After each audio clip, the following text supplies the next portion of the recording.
7 žena iz 7 hrvatskih regija i sa 7 obiteljskih gospodarstava zajedno su kako bi se upoznale, družile, razmijenile iskustva i kuhale. Nijedna od njih nije profesionalna kuharica, ali svejedno će nam kroz sljedove od 3 jela pokušati u najboljem svjetlu pokazati svoje kulinarsko umijeće, koristeći pritom vlastite proizvode ili proizvode iz svog najbližeg okruženja. O tome koliko je svaka od njih bila uspješna odlučit će one same, međusobno se ocjenjujući u 4 kategorije. Pobjednice ćemo doznati na kraju posljednje emisije ciklusa.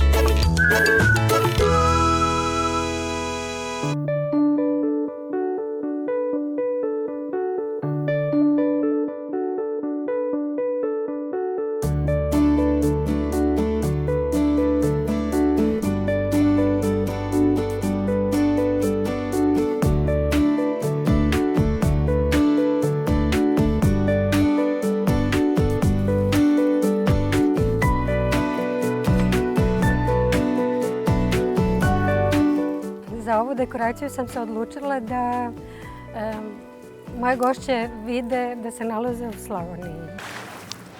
Olgica će ribu očistiti po starinski. Ovo su sardoni, inčuni, mi ih zovemo sardoni. Ekološki status znači da ne koristimo pesticide, da ne koristimo umjetna gnojiva, da ne koristimo insekticide, da koristimo samo sredstva koja su dozvoljena i koja su lako razgradiva. Bavimo se isključivo proizvodnjom sira iz mišine. Imamo naše krave i od našeg mlijeka proizvodimo sir iz mišine.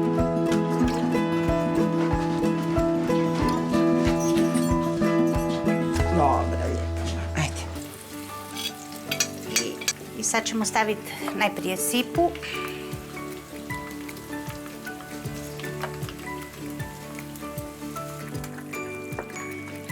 Kad se još malo prodinsta, zalit ćemo bijelim vinom.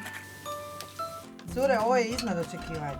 Načula sam na dočeku da joj je suprug porijeklom iz Zagorja i tu je ukomponirala fenomenalno puru punjenu koja je isto odlična. Hvala što ste došle i uljepšale ste mi dan i ja se nadam da će naše druženje se nastaviti. Da, sigurno sumnjala.